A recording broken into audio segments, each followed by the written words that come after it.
trône de grâce.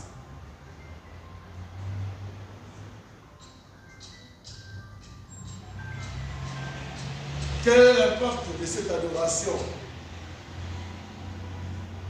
Quel est l'impact de cette adoration en esprit et en vérité dans la vie de tous les jours? Elle déclenche une onction de gouvernement.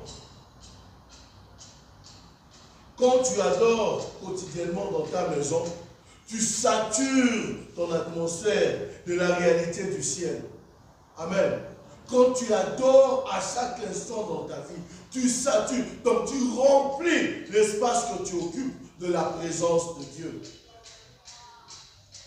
Le doute s'enfuit, la dépression plie bagage, les problèmes, tout ce qui demeurait en toi.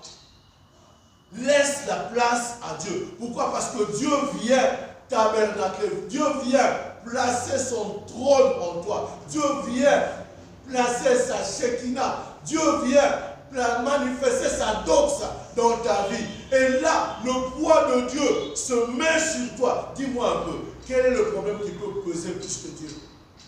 Quelle est la situation qui peut peser plus que la présence de Dieu dans ta vie? Quand on adore Dieu, voilà ce qui se passe dans l'atmosphère. Et voilà pourquoi, bien aimé, nous devons toujours développer cette vie d'adoration à tout instant de notre existence. Pourquoi? Parce que quand on adore, on invite Dieu.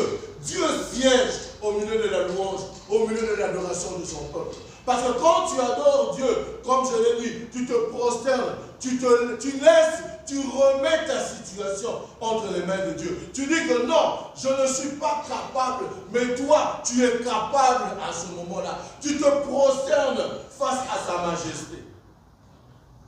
Tu te prosternes face à sa grandeur. Ce n'est plus toi qui agis, mais c'est lui qui agit. C'est lui qui intervient. C'est lui qui intervient dans cette situation. À ce moment-là, donc on me dit qu'il y a la bébé dans ma boque, il y a maman, maman et il faut ça, ou on a bébé. La maman regardant peut dire que l'enfant a faim. La maman regardant peut dire que l'enfant a mouillé sa couche. La maman peut pour rien observer et voir qu'en ce moment, je dois ajouter la poudre ou je dois faire ceci. Pourquoi? Parce que le bébé ne sait quoi faire. Il ne sait que pleurer. Il ne sait que gesticuler à l'endroit où il se tient. Et nous, quand on adore Dieu, quand on le remet tout totalement entre ses mains, on lui dit, Dieu, viens, interviens dans cette situation. Dieu, viens, prends le contrôle de ce moment. On s'abandonne totalement.